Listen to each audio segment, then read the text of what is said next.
Good evening and welcome along to the Rangers Rabble podcast, a match reaction on a day that saw Michael Beale's side welcome our German cousins Hamburg to Ibrox. Rangers running out eventual winners 2-1 on the day. Before we go any further, I must mention our sponsor for the podcast, Zenith Coins. Do use RR25 at the checkout and you get 25% discount there as well. For the moment, I must say I'm joined by Ian. We're going to go through play-by-play. Please do get involved in the comments. There may be a familiar face joining us once they get out of Ibrox Stadium. But for the time being, it's Ian. Ian, how are you doing? Okay? Yeah, I'm doing all right, mate. Back in more traditional attire after the doing I got the other day for my shirt. Was tempted to wear an even worse one, but decided to go with tradition. Oh, no, I wish he had. I mean, Ian Pet Detective's been ringing around my head for a couple of days. I really enjoyed that, I must say. So, Ian, listen, just a quick summary from you. You're sitting there now, having watched us run out 2-1 winners against Hamburg, Liga 2 opposition. Really, they're in fine shape in terms of they play their first game next week. How do you think we've done? Hey, overall, we've done all right. Like I said, they're ahead of us in their preparation, so they're a little bit quicker to the ball, a little bit fitter. They could play the ball around well in the sort of middle to final third. They were a little bit shaky at the back. They certainly had a tactic, which we'll come on to in a bit when we start talking about the game more. But I think overall, we did quite well. I mean, a raft of changes in the second half really does reduce the gameplay. But overall, as a friendly goes, it was a decent game. It wasn't played, particularly first half, wasn't played your usual friendly style. There was definitely some meaty challenges going in from both sides. So yeah, I quite enjoyed it overall, even if I did get a little bored towards the end of the second half. Listen, I'm just going to recap the starting lineup for anyone that's just sort of coming in for their work or they've been at Silverburn with their wife and kids. Rangers started with a goalkeeper of Jack Butland, back four of Tav, Balogun, Davies, Ridvan. Midfield three, Hadji, Raskin and Kieran Dowell. And then the front three was Fashion, Rabin Matondo and Abdullah Sima. When you saw the lineup, Ian, what was your first thoughts? Our first thoughts was looking at the subs bench and thinking, well, if this was back in the day, back in the 90s, this would make a really good Nike day at Ibrox, because I thought the two teams could have played against each other pretty well. Wasn't what I was expecting. I was expecting to see Dessers and Lammers and all that first half and then go into the team, probably the team that was on in the first half, into the second half. But good to see Hadji getting the start. Good to see actually good to see Balogun getting the start as well. I quite like that, and Ridvan getting the start as well. And that kid, we're going to talk about him more later on, I'm sure, but that kid certainly impressed me today. Listen, you touch on there in terms of the lineup and maybe faces you didn't think you'd see starting. I think pre-game, Michael Beale did say he was going to mix up the minutes and try and get players in for 45 minimum. I know some others getting sort of half an hour, etc. He said it was really looking for everyone to start staking a claim now and to show what they could bring to make Rangers better. Interesting, and I do want to mention this. You obviously mentioned Hadji starting now. Beale had sort of touched on Hadji and said it was important that we were going to see him sort of starting deeper, as too many of our technical players were starting with their back to goal. What do you take from that comment? He's not wrong. I think you can see from Raskin was getting particularly annoyed that every time he had the ball, he looked up and everyone's looking at him. He's got nowhere to play it into. You can't play every ball into feet. We need to be working the channels, making the space, moving defenders. Standing still and waiting for the ball is not going to work. It'll work in a friendly, but in a couple of weeks' time, when we start playing in the league and those Champions League qualifiers, you're going to need movement. So technical players, technical or not, find the space. And you can't really score with your back to goal. So we got to move forward. I can see certain players got that ability to get the ball, turn, pass, and all the rest of it, but just every now and again, it'd be nice to do something different. And when we did do it, we kind of cut them open. So it shows that the best way forward is on the front foot, not that back to go, take the ball in, turn, have a little look and pass it. Because by then, all the channels have closed and you've got nothing. You'll end up giving the ball back. Sorry if you hear any background noise. My kids are trying to get in. Obviously, they haven't bothered with me all day, but now they can't get to me. They want me. Listen, you've got a staunch Ranger supporting that family. We won't deny that. Okay, so the game kicks off, and I think it didn't take long for Rangers to have a chance. 3 minutes in, Tavernier, and Rabbi Matondo link up inside the box, and Matondo gets a good shot away. A lively start, would you say? Lively start. From Matondo's point of view, that was as good as it got. As a kid, I really want to see do well, but he doesn't make it easy. But yeah, it was a decent shot, decent save. I thought their keeper was pretty good, to be fair, all game. I think it was the same one that started as it ended. No, I think they did make a change. So couldn't both tell. Yeah, you couldn't tell. They were both of a high order today, and both seemed switched on. So that was a really interesting battle for their fans. But for us, unfortunately, they did pull off a couple of good saves, which I think we'll get on to. It didn't take long for another chance to come in. 7 minutes in, Kieran Dowell, who I must say really has caught the eye in both matches. I know he's only had 2 first half appearances, so a total of maybe 90 minutes. But great work from him. And Hadji gets a chance and sort of puts it wide. Yeah, he was showed. Dowell definitely showed that how, like I said the other day when we talked about him on his own, that he is got that technical side that maybe the Cantwell does from what I know of Norwich fans saying about him, and he was showing that today. Plus, he was also showing he wasn't willing to get bullied, so that was a good sign. But yeah, good. That was a good move all round actually to break the lines, to get in, to get the cross in, and then for Hadji, pre-season or not, you've got to put that way. Well, I think as well, it moves on to nicely what I mentioned before about the manager's comments about Hadji early doors and him maybe playing deeper. Took about 18, 19 minutes, and we saw that change. Hadji then moved maybe inside the centre circle and bridged that gap between midfield and attack that had been lacking early doors. He did. It's his eye for a pass. I mean, James says it all the time. He says he may make 8 or 9 passes that don't go anywhere, but that one pass that will break through and get you that opportunity. Hadji did all right for me. I thought he was all right. But that movement back into the sort of centre circle area, and he seemed to pick up a little bit better. I definitely don't think being a wider player suits his game at all. Well, listen, it didn't take long. He'd been moved into that further sort of spot, and within a couple of minutes, there was a sweeping move. Dowell forces the initial save, and then Hadji sort of blazed over. Do you think that's just a bit of ring rust from Hadji, or do you think it should be a slight concern? Well, that one, no, I'll give the benefit of the doubt on that one. I mean, the move itself to get it in and Dowell to head it, I thought Dowell was scoring. I was just waiting for that to burst the net, to be fair. I don't know if any of you watch CJ Novo, but he's fed me lies that every time Dowell kicks the ball, he scores with his FIFA run through. Yeah, the Hadji one was a little bit more of a difficult chance to take. It came to him quickly. He's leaning back a bit. It goes over the bar. These things happen. Sometimes they go in, sometimes they don't. And on that one, unfortunately, it was over. Yeah, and I think I must say, I know I didn't touch really on the lineup when I ran through it there, but I was shocked to see both Matondo and Fashion in from the start. I did sort of tweet before the match that is that an opportunity for them to be in the shop window. Well, certainly out the two, Fashion Sean Moore on the half hour mark does really well, cuts inside, flashes a shot. Again, the goal that you mentioned before, pulls off a really good save. It falls to Seema on the rebound, and he puts it over the bar. It seemed to be the story of Seema's day over the bar. No, the Fashion works the space well, gets some space into the shooting position. But for me, his shot was just a little bit too central, which gave the keeper the best chance of saving it. Put a few more inches to the right-hand side as I was looking, so the keeper's left-hand side. I think he's probably going to put that in the corner. So a little bit more care on the shot, but that's Sakala. You get what you get. Decent save. And Seema, again, maybe that one just comes to him a bit quick. Bit of ring rust. Give them that the benefit of the doubt. He's only been in the door 5 minutes. No, absolutely. Like I was, we're not going to come down too hard on anyone on today's show because, obviously, as you say, it is a pre-season game. There's plenty coming in hard on certain individuals in the comments. Keep your comments coming in. We do like to read them and we do like to pop them on the screen. They are talking points as well. It's great that you've all joined us. As always, like, share, and subscribe on YouTube.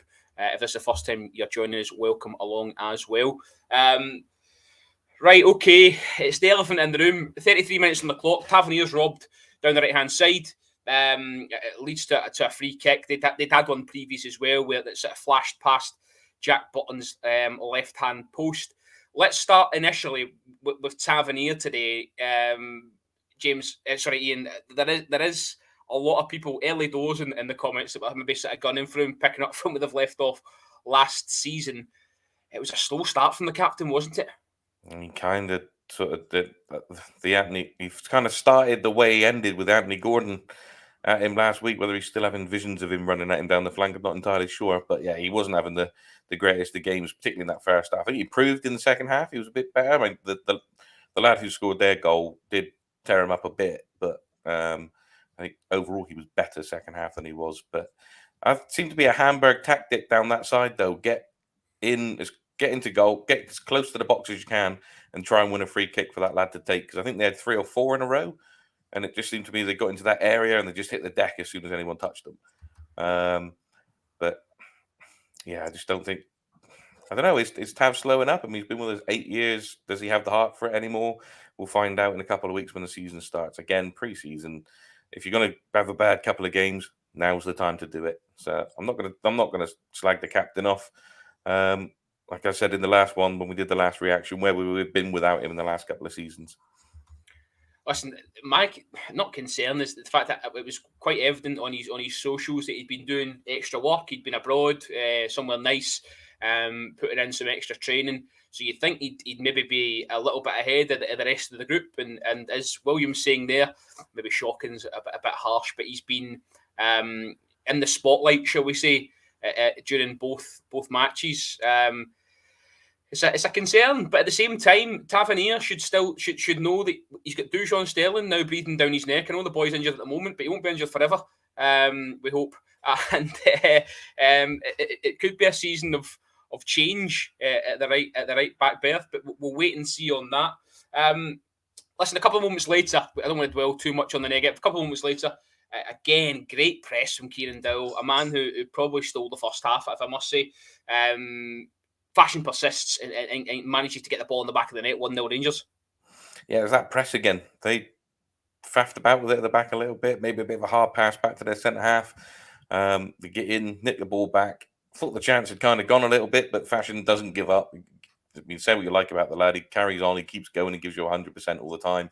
He gets through and picks the corner out and manages to find it. I think Stu said in the group chat though that he had the chance just to lay it off to Seamer in the box for a tap in. So if he'd missed it, he'd have been raging. But he found the corner, and who doesn't like to see that man get a goal and that big old smile come across his face? I think Aldo touched earlier on with Fashion, and it's no secret. You know, he is hot and cold. You get him at his best, he's fantastic. If you get him at his worst, then it's a waste of a jersey at times. But there's no doubt in his commitment to the club, his love of the club. But if we could get a couple of £1 million for him, Ian, it's certainly one of our most sellable assets, right? At the moment, I'd say so. I mean, this goes back to last season, whether they're still interested, but Burnley were looking at him. Whether they would look to buy him now that they're in the Premier League is a different kettle of fish. I think the Championship, he might have been quite good at that level. If the Saudi money at 4 million is true, then if they come knocking, I don't see us turning 4 million for Fashion down, and he will sadly, even though he frustrates every single one of us all of the time, it will be the end for him and he'll be away. Here. I agree with you on that one. Just before the end of the half, again, Fashion Junior involved. Quick feet down the left-hand side. He gets, I'd probably say, just on the edge of the box. And Ramos, no, not that Ramos, takes him down. Penalty Rangers. 3 words we love to hear. I didn't see it on the pictures, I must admit, but apparently Seema was keen to take it. The captain surely taking the responsibility off him and dispatching with conviction, right? Yeah, so I heard Tom commentator say that like Seema's got the ball, and it was like, yeah, but Tav's going to take that off him, no doubt about that, and that's what happened. Initially, when he went down, I didn't actually think it was a penalty. So I don't say this often. Fair play to Clancy for giving it. That must have hurt. Don't say that ever again. But on the replay, you see it. He makes no contact. He's in the box. It's a definite pen. And I don't know, 95% of the time, you're pretty confident that Tav's going to tuck it away. I actually thought the keeper got closer to it than he did as well. Once the replay, you see that Tav put it in just in the right place. No keeper's getting to it. Perfect penalty, as always, from the El Capitano. Interestingly, I'd listened to another podcast a couple of weeks ago. It was Cammy Bell, just in a bit of deep dive into his career, etc. But he did say that after training, Tavernier would say to him, "Do you want to stop out for free kicks, penalties, etc.?" And he would say to him, "I'm going to put." He would tell him where he was putting it. He'd tell the goalie where he was putting it because he was that hell bent on. Even if the goalie knows where I'm putting it, he's still not going to save it. And there was shades of that today, wasn't there? There were shades of that today, but then, if you're going to take penalties against the keeper, Cammy Bell's the one. You're probably going to score 99 out of 100, especially if you put them in the air. No, I mean, you can tell he puts the work into his penalties, and he's got a variation of penalties. So that's why you're confident when the man steps up. It's always a shock when he misses one. So at half-time, Rangers go in, 2-0 lead, and pretty much you get the feeling, because obviously you know that they're after substitutions are coming, which I'll touch on in a moment, that there was an area sort of job done. Yeah, you kind of went in at half-time and go, well, I don't see us losing now. My boy took 30 seconds to look up from his switch and went, we're going to destroy them in the second half. Didn't turn out that way, but yeah, I mean, I think at that point, 2-0 in a friendly, get through it now, don't get any more injuries. We get another one, and yeah, job done, like you say. The second half started in earnest with 5 changes for Rangers, no less. Lundstrom, Suter, Ifeko, Cantwell and Lammers all entered, seeing the back of Hadji, Dowell, Fashion, Ben Davies and Leon Balogun. Now, the two centre-halves, I must say, had very little to do, so you can't decry them for that. However, in the comments when we started up, I know I said to you, like, we won't deep dive into player performances too much, but Jonathan Ifeko, again, seems to catch the eye. Whether that's because he's a youth player or not, I do not know. But I'm starting to wonder, the fact that he's playing minutes now, does this mean that we're going to invest the money that's there in Danilo and not pursue another centre-half, i.e. Trusty, Panzo, that have been linked already? Actually, I was shocked when he came on at half-time. I was like, 45 minutes for that, considering he only had 20 the other night. It's yes and no from me. I can see the benefits of keeping the money and trying to get Danilo in, and using the money in that sense. But he is still raw, and it is less than 90 minutes in pre-season that this lad's played. I can see the benefits of having him there, but if Leon King isn't as far away again as we previously thought, because Bill's come out and said that he's probably going to be back playing in the next 5-6 weeks. I still think we need another centre back that isn't one of our youth. I mean, I'm all for promoting the youth, definitely. I will champion that, and we've got to give these lads a chance. Otherwise, what's the point of having a youth system? I know we can make money from it by selling them on and all the rest of it, but if we're not bringing them through the first team, what's the point? But I do feel we will bring another centre back in, regardless of how Ifeko's doing.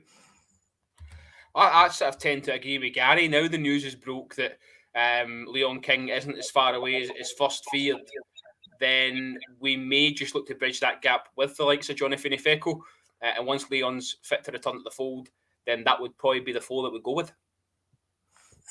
Yeah, but I think it's a bit of battle scarring, really, because I'm still deep in the mind of what happened to us last season with our centre-backs, and we ended up with Lundstrom and Sands having to play at centre-back for Michael Beale's first game because we didn't have anybody fit.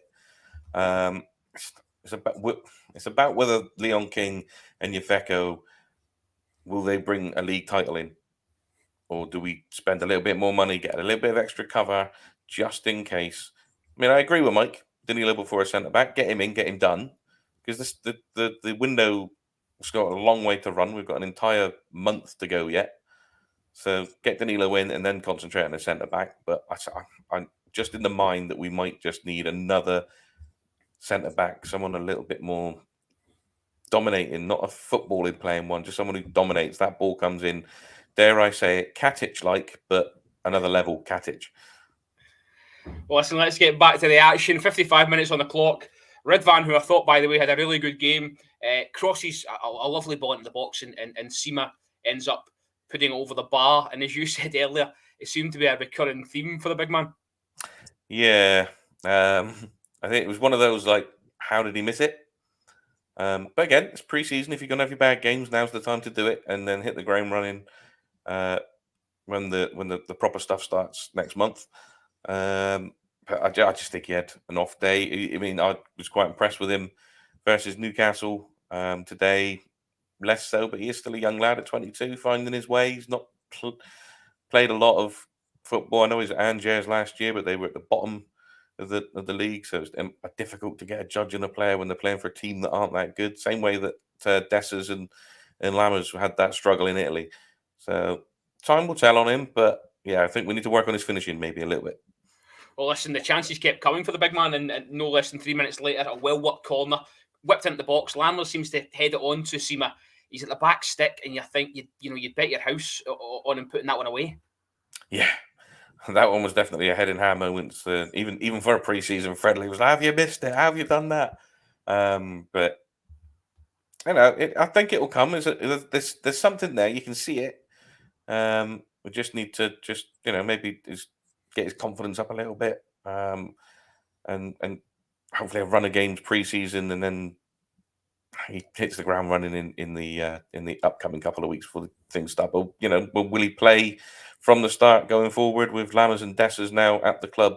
Will he be more effective off the bench? Who knows? We'll see.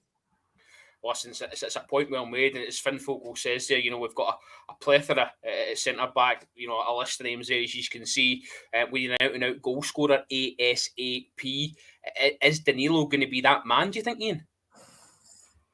By all accounts, he wants to come to the club. It's just Feyenoord holding off. I mean, I know they're trying to bring in a striker at the moment, and for sort of double the amount that we were offering for Danilo. So if they get him, whoever this striker is, I know they're trying to bring someone in, then that opens the door. And if you buy a striker for 10 million and then get 5 million straight back, no, don't bring it up. We all love him, and we'll all come to love him again later in the life, but no.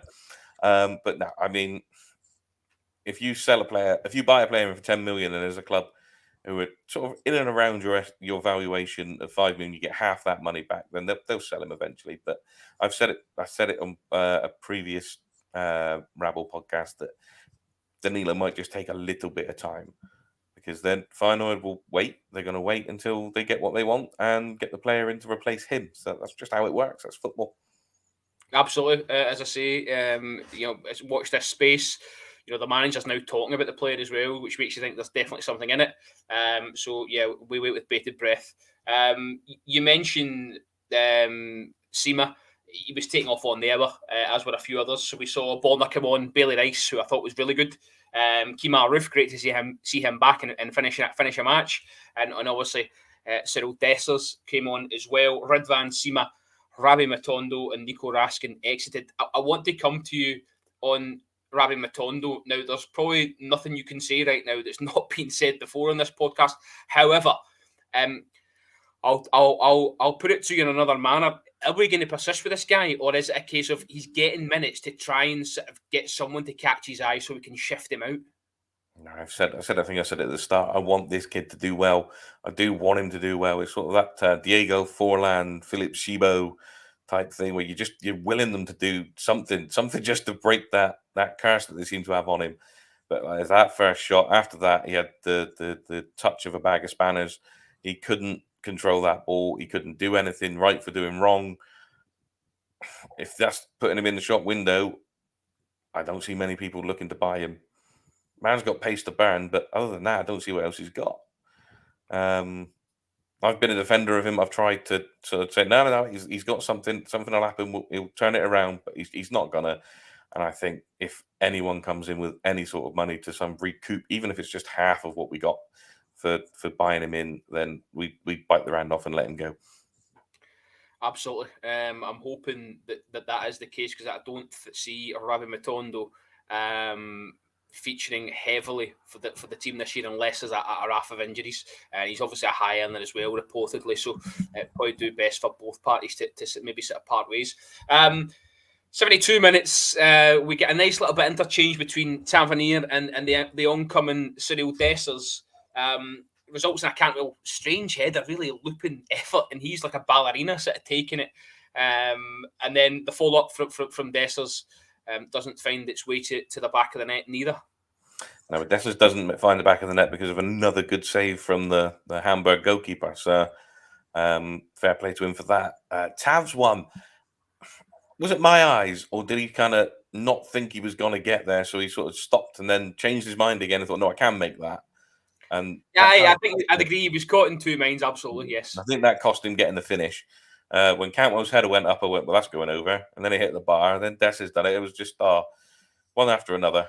Three decent chances, all in one good go, but eventually a good save by the Hamburg goalkeeper. If we can, for a moment, talk about Dessers. Now, feel free to shoot me down in the comments, by the way, if you want to. I saw real shades of Alfredo Morelos in terms of positional play. He was coming really deep at times. He was in around the D on the 18-yard line a bit as well. What was your first impression?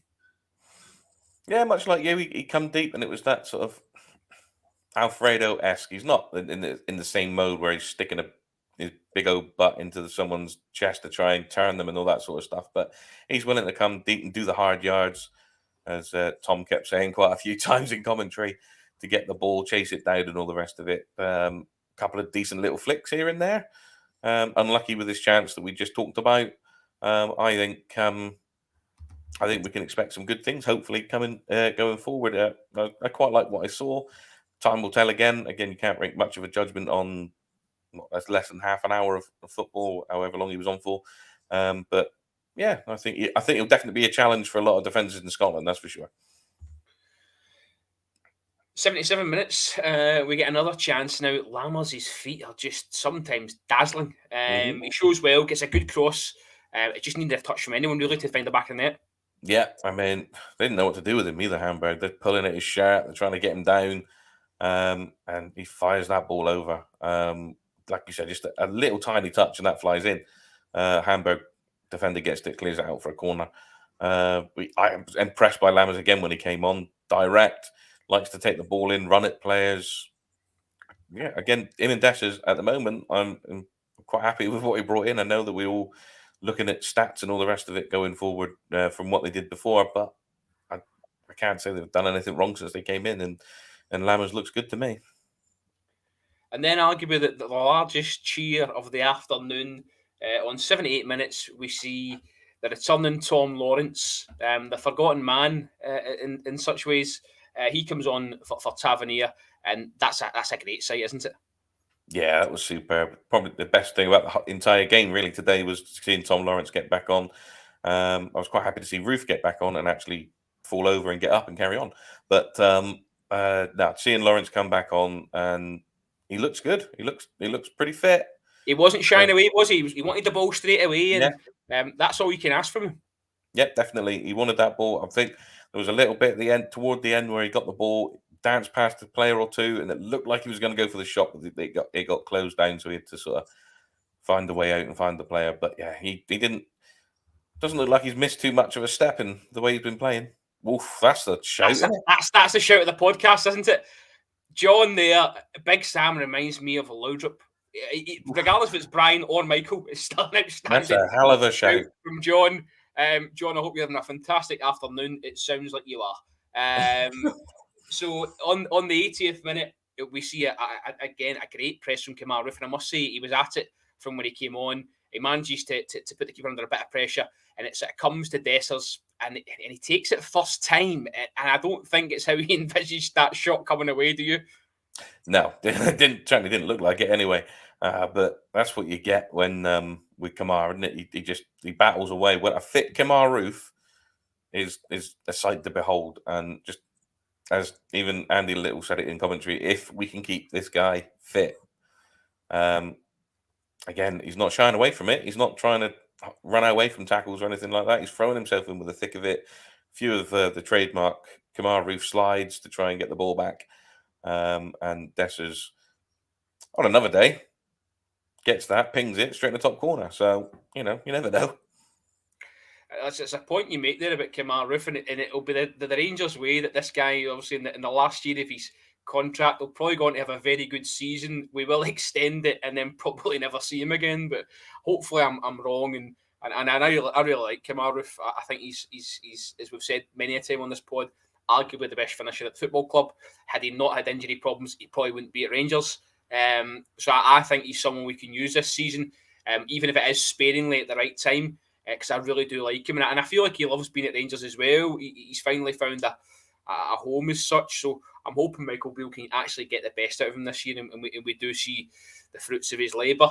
The game finishes with a free kick that's probably unstoppable, pinged into the top corner. Jack Butland, no chance. I did want to come to you on Butland's performance. There was a comment earlier, someone said that we should look at that boy and try and sign him. I'm very reluctant to buy players off the back of one display against ourselves. However, we'll talk about the goalkeeper. He didn't have a lot to do. Most of it was set plays. What's your early impression about Jack Butland?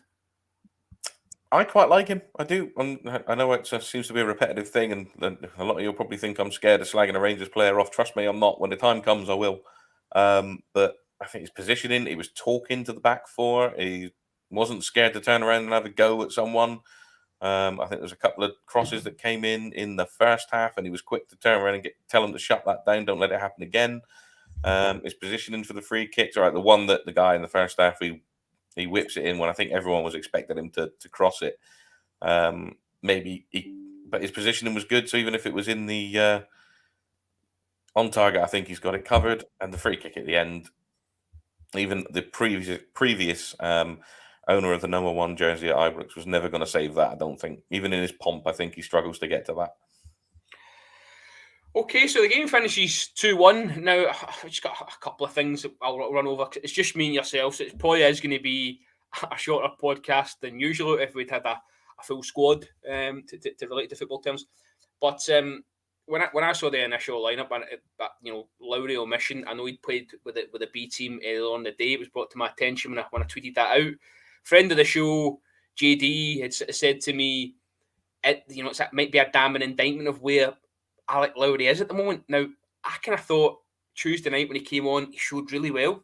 He had that chance late on that probably another day might have gone into the bottom corner.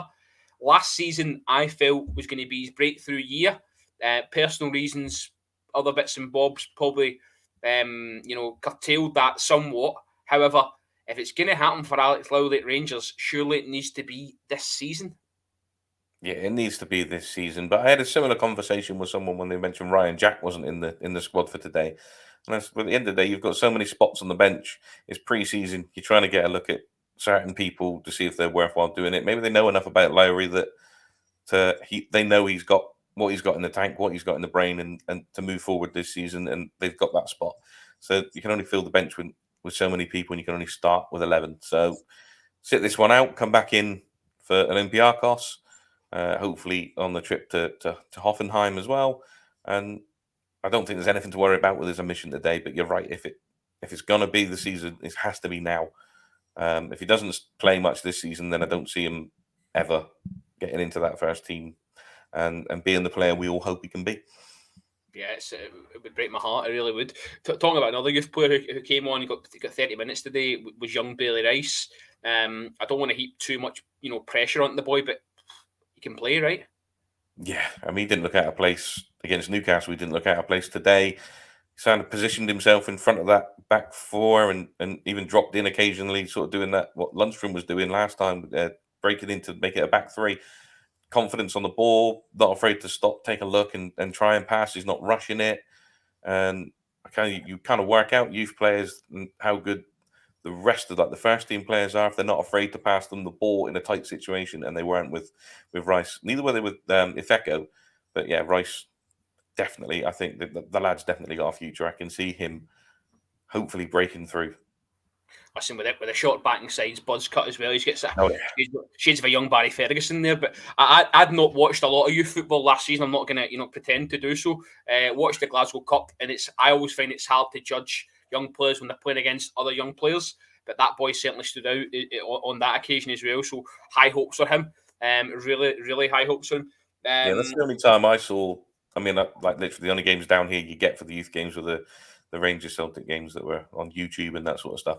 And like you say, it's difficult against the same age level, especially when you're that far ahead of everyone. But yeah, he looked like a man against boys when he was playing and spraying out passes and all the rest of it. So yeah, definitely one to look for, I think. Well, it brings us nicely into that sort of midfield area. John Lundstrom came on as well this afternoon. We've heard the manager say that we've got Cifuentes definitely on a pre-contract, probably working to try and get him in this window rather than waiting until then. Bailey Rice into the mix. If Cifuentes does come in, does that spell the end for the best on earth, John Lundstrom? Captain John? Stu's mate, Captain John. Just say because I know it'll trigger him. But yeah, I don't see where he would fit.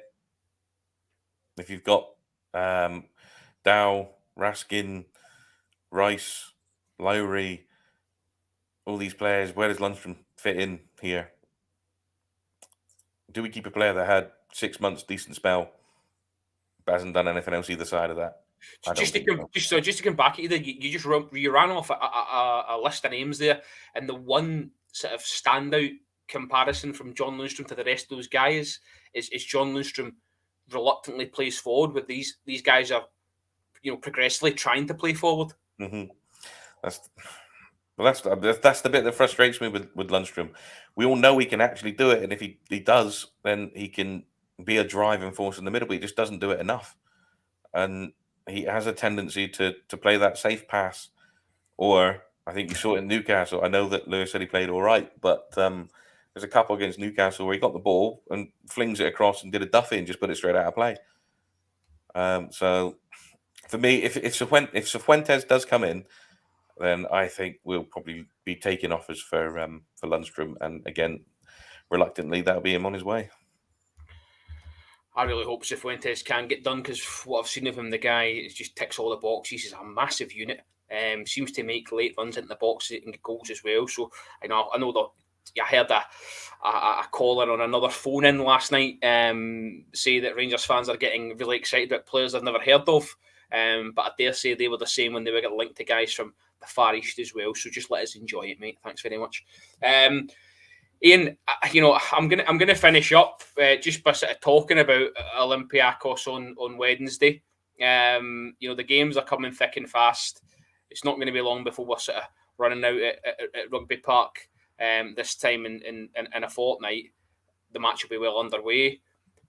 What do the players that are on the periphery need to do to try and get into Michael Beale's eye, and have the new guys shown enough to make you feel confident this is going to be the season we all want it to be? I can see it in flashes. There's not enough of it constantly, but again, only the sort of second game of pre-season for real. I think we could be onto something special. The squad's building; it's beginning to look good. It is. Depends which one you have, though. I'm a mushroom rice fan myself. It's beginning to look good. What else he brings in? So obviously, if Cifuentes and Danilo come in, that'll put us onto another level. It's beginning to take shape. Hopefully, they all gel. It's a hard thing to bring in this many players and have them gel quickly. It's a difficult thing to do, but I think Bill is a type of manager that can do it. He did it at QPR. Yeah, okay, he left QPR on a run of that. I think he knew he was leaving. They knew he was leaving. But initially, QPR were riding the crest of a wave with Bill, and he brought in like 8-9 players at that point as well. So he's definitely the man to gel this and knit this together. It's going to be exciting. But that first game at Kilmarnock will tell us a lot. But I like the way we're doing the friendlies, where we've got one Saturday, one Wednesday, one Saturday, one Wednesday, because that's what the season is going to be like when we start with league games, Champions League qualifiers, all the way to the first international break. So, yeah, looking forward to the start of the season. I can see bits of it. I can see it beginning to come together. Just hope it does what I think it's got in my head that it's going to do. Listen, Ian, thanks for soldiering on with just me today. Guys in the comments, I'm sorry it's short and sweet this evening. But as Can I I say, just bring up one more player before we go? Of course, yeah, fire away. We've kind of drifted over him. We didn't talk about him. Was Ridvan in that No, first listen, half? I did touch on him actually, and I wanted to come back to him. Thanks for doing that. The guy seems for me grows and grows every time he plays for Rangers. I know in our sort of rabble chat, one of the boys had highlighted that he's going to get pilfered with long balls, and that'll really be the test of him. But I don't see that. I see a tenacious wee guy with a massive heart who knows there's a jersey up for grabs and seems to be trying to stake a claim to get that. Yeah, I don't see him losing it. I think he is the first choice going into the season. I tell you what, I noticed, and I did make a note. I don't make many notes during a game. I usually just go from memory as best I can. But what I noted is that Ridvan engages with the striker or whoever's on his side and makes them make a decision. And 9 times out of 10 today, that decision meant we got the ball back. And Borna doesn't do that. Borna stands off, lets them come at him, and usually gives them a window to cross the ball. Ridvan doesn't do that, and I like that. Listen, that was sports scene type analysis scene. I love that. I know. Okie dokie. Listen, we're going to call it there. Enjoy your evening in the comments, guys. Enjoy it responsibly. If you can't be good, don't be bad, as they say. Ian, thanks again for joining me. Like, share, subscribe, as I said before. We're back on YouTube Monday as always. And if you're not sufficed with just that content, we are on Patreon. We do put out stuff every single day of the week. So the link's in the description in the comments. Hit it, sign up, see what you think. And we're quite content that you'll hang around. Looking forward to the season now, guys. It's not far away. But for tonight, thanks very much. Ian, thanks very much for your time. Thank you very much, mate. See you again soon.